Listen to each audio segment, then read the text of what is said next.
সুখ আসলে বাইরে কোথাও লুকানো থাকে না। সুখ থাকে মানুষের ভেতরে এবং তার মন মানসিকতায়। একই পরিস্থিতিতে কেউ হাসে এবং কেউ কাঁদে। পার্থক্যটা জায়গা কিংবা মানুষের নয়, পার্থক্যটা হচ্ছে ভাবনা। আসসালামু আলাইকুম, কেমন আছেন সবাই? আশা করছি সবাই ভালো আছেন। তো আমি আপনাদের সামনে আরেকটি নতুন ভিডিও নিয়ে চলে এলাম। অনেকদিন পর সুরাট শহরে ঘুরতে বেরিয়েছি, তো অনেক রোদ ছিল বাইরে, তাই ভাবলাম একটা সানগ্লাস নেওয়া যায়। আমি আমার রুম থেকে সোজা চলে এলাম মেন রোডের পাশেই এই সানগ্লাসের সুন্দর দোকান। আপনারা তো দেখতেই পাচ্ছেন যে বাইরে অনেক গাড়ি যাওয়া আসা করছে, আর ওটাই হচ্ছে রোদে তাকাতে অনেক অসুবিধা হয়, তার জন্য এই সানগ্লাসটা। আগের সানগ্লাসটা পুরনো হয়ে যাওয়ার কারণে সেটা নিয়ে আসিনি। আমি বেশি দূরের রাস্তা ঘুরতে না গিয়ে সোজা চলে এলাম সুরাটের বেহেস্তান গার্ডেন। আর সেই দিনটা ছিল 14 জানুয়ারি। অনেক ভিড় দেখতেই পাচ্ছি। সুরাটে সেই দিনটা ছিল 14 জানুয়ারি, তার জন্যই কিন্তু এত ভিড়। অনেক ভিড় থাকার কারণে টিকিট কাটতে 1 ঘন্টা লেট হয়ে গিয়েছিল। এখানে কিছু ভিডিও শুট হচ্ছিল, তার কারণে আমি এই গোল রাউন্ডে ঘুরছিলাম। সুরাটে কতজন আছেন যারা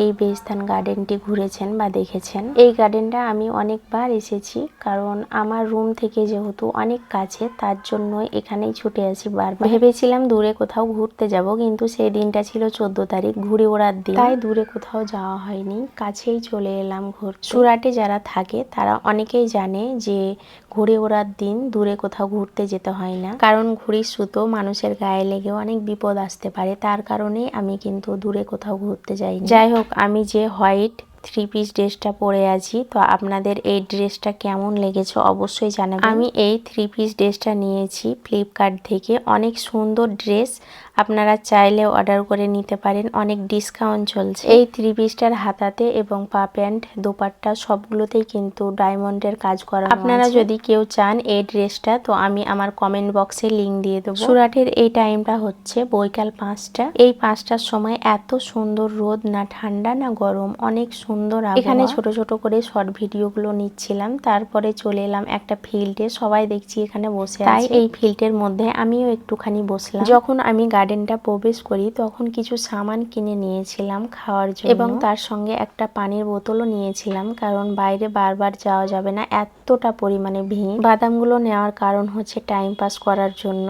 কারণ ঘুরে ঘুরে কি করব, একটু টাইম পাস করার জন্য এই বাদামগুলো, এইসব জিনিসগুলো নেওয়া। তো আমি তো খেতেই পারিনি, সব ফেলে দিয়েছিলাম, বাদামগুলোই খেয়েছি। বাইরে তেমন কিছু পাওয়া যাচ্ছিল না, বাদাম তারপরে পানিপুরি এইসব কিছু, তাই হালকা কিছুই নিয়েছি, কারণ এখান থেকে যে আবার বাইরে কোথাও খাওয়া দাওয়া করে তারপরে রুমে যাব। ঘোরাঘুরি শেষ, এবার গার্ডেন থেকে বেরিয়ে যাব, কারণ সন্ধ্যা হয়ে আসছে। আজকের ভিডিওটা এই পর্যন্ত। ভিডিওটা যদি আপনাদের ভালো লেগে থাকে তো লাইক কমেন্ট শেয়ার করতে ভুলবেন না। ভালো থাকবেন সবাই, দেখা হচ্ছে নেক্সটে। আল্লাহ হাফেজ।